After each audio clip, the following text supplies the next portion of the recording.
जय श्री बालाजी की दोस्तों, राधे राधे, जय श्री कृष्ण। दोस्तों, हम जब मकान बनाते हैं, घर बनाते हैं, तो सबसे पहला जो चरण होता है वो भूमि का निरीक्षण होता है। वास्तुशास्त्र के अनुसार सबसे पहले हमारा जो प्लॉट है या भूमि है उसका निरीक्षण होना बहुत जरूरी है, क्योंकि आपने देखा होगा कि कुछ ज़मीनें तरक्की उन्नति देती है और कुछ ज़मीनें हमारे लिए अशुभकारी साबित हो सकती हैं।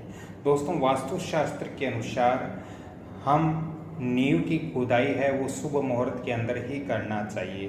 अशुभ मुहूर्त के अंदर नींव की खुदाई नहीं करना चाहिए, अन्यथा हमारा मकान का निर्माण जब हम कार्य प्रारंभ करते हैं तो बीच के अंदर ही रुक जाता है, हमारा कार्य परिपूर्ण नहीं होता, और यदि परिपूर्ण हो भी जाता है तो उस घर के अंदर हम सुखी पूर्वक नहीं रह सकते। दोस्तों, वास्तुशास्त्र के अकॉर्डिंग हम जब भूमि पूजन करते हैं, नींव पूजन करते हैं, तो नींव का खनन सबसे पहले हमें ये ईशान कोण से करना चाहिए। आपके पूरब और उत्तर के जो बीच का डायरेक्शन है उस डायरेक्शन से ही आपको नींव का खनन करना चाहिए, और नींव की जो भराई है वो हमें इसके विपरीत दिशा यानी नैऋत्य कोण यानी साउथ और वेस्ट का जो बीच का कॉर्नर है उसके अंदर से करनी चाहिए। दोस्तों, आज मैं इस वीडियो में आपको ये भी बताऊंगा कि जब हम नींव पूजन करते हैं तो दोस्तों नींव के अंदर कौन कौन सी सामग्रियां हमें रखनी पड़ती हैं, वास्तु पूजन के लिए कौन कौन सी सामग्रियों की हमें आवश्यकता होती है।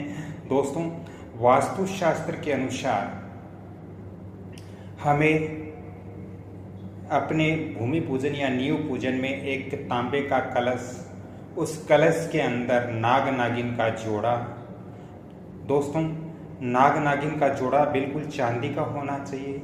नाग नागिन का जोड़ा क्यों रखते हैं, कलश क्यों रखते हैं, इन सभी चीज़ों की जानकारी इस वीडियो के अंदर दूंगा, लेकिन पहले मैं बता देता हूं कि सामग्री कौन कौन सी नींव के अंदर रखनी चाहिए।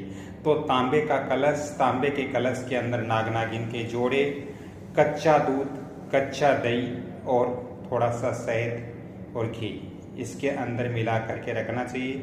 साथ ही दोस्तों 35 तुलसी के पत्ते, 11 आम के पत्ते, जनेऊ जोड़ा, श्रीफल, धार्मिक पुस्तक, इसके अलावा दोस्तों 5 प्रकार के छोटे औजार, इसके अलावा 5 शिलाएं, इसके अलावा आपको पुष्प और आपको सुपारी, लौंग, इलायची, पंच धातु दोस्तों तांबा, लोहा, आपके तांबा, लोहा, पीतल, इस तरह से 5 धातु, 5 पल्लव और पंचमेवा। पंचमेवा में दोस्तों काजू, किशमिश, अखरोट, बादाम, इस तरह से 5 मेवे होते हैं, इसको पंचमेवा बोलते हैं।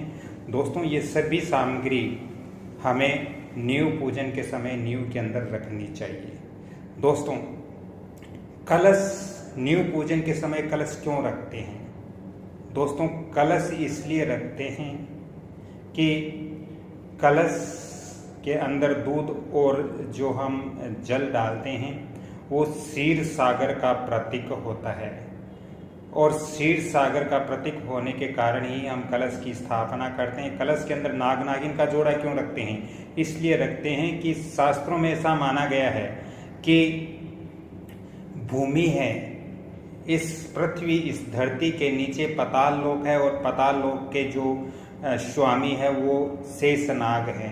दोस्तों, ऐसा शास्त्रों के अंदर माना गया है कि शेषनाग, हजारों फण वाला शेषनाग के ऊपर ये धरती हमारी टिकी हुई है, तो इसलिए हम नाग नागिन के जोड़े को रखते हैं ताकि हमारे घर में मजबूती रहे, वो हमारे घर की रक्षा करें। दोस्तों, इसके अलावा हम कलश के अंदर चांदी का सिक्का या जो सिक्के हैं, रुपए हैं, वो हम कलश में क्यों डालते हैं? क्योंकि ये महालक्ष्मी का स्वरूप होते हैं, और इसलिए हम कलश के अंदर डालते हैं कि माँ लक्ष्मी की भी उपस्थिति वहाँ हो। भगवान श्री नारायण क्षीर सागर में रहते हैं, इसलिए कलश क्षीर सागर का स्वरूप है, और महालक्ष्मी उसके अंदर हम चांदी का सिक्का डालते हैं तो वो महालक्ष्मी का प्रतीक होता है। दोस्तों, ये सभी रहस्यमय चीज़ें हैं। ये बिल्कुल रहस्यमय चीज़ें हैं जो हमारे शास्त्रों के अंदर हैं। उसके पीछे बहुत बड़े बड़े रहस्य छुपे हुए हैं, लेकिन हम लोगों को ये मालूम नहीं रहता कि हम कलश की स्थापना क्यों करते हैं, नाग नागिन का जोड़ा क्यों रखते हैं। दोस्तों, इसके अलावा आपको जो भी पूजा की सामग्री है, इसके अलावा भी बहुत सारी सामग्रियां हैं, वो आप नींव पूजन के समय रखें। दोस्तों, इसके अलावा आप कई प्रकार के नग इत्यादि वहाँ पर रख सकते हो। यंत्र इत्यादि भी आप उसके अंदर वहाँ पर गाड़ सकते हो। दोस्तों, धार्मिक पुस्तक रखना बहुत जरूरी होता है। इसके अलावा आप वहाँ पर दोस्तों नींव पूजन करते समय मन बिल्कुल आपका शुद्ध होना चाहिए, किसी भी प्रकार का गुस्सा नहीं होना चाहिए। और दोस्तों, हमारा जो ध्रुव तारा है उसका स्मरण जरूर करना चाहिए जिस समय हम नींव पूजन करते हैं। दोस्तों, नींव पूजन कभी भी मध्य रात्रि या संध्याकालीन नहीं करना चाहिए। यानी मेरे कहने का तात्पर्य ये है कि सूर्य उदय से पहले और सूर्य अस्त के बाद भूमि पूजन या नींव पूजन हमें नहीं करना चाहिए। नींव पूजन के लिए आप अपने नज़दीकी पंडित जी से संपर्क करें और अच्छा सा मुहूर्त लेकर, लगन शुद्धि आदि लेकर, और दोस्तों जहाँ तक हो सके लगन आप स्थिर लगन या स्थिर लगन के अंदर यदि भूमि पूजन करते हो तो ये बहुत ही अच्छी व्यवस्था है वास्तु शास्त्र के अनुसार। दोस्तों, यदि आपको ज़्यादा जानकारी चाहिए तो मैं आपको फ़ोन नंबर भी दे रहा हूँ 7901718402। तो दोस्तों, मेरे पास समय का बहुत अभाव रहता है, इसलिए ज़्यादा ही आवश्यकता हो तो आप मेरे को फ़ोन कॉल करें।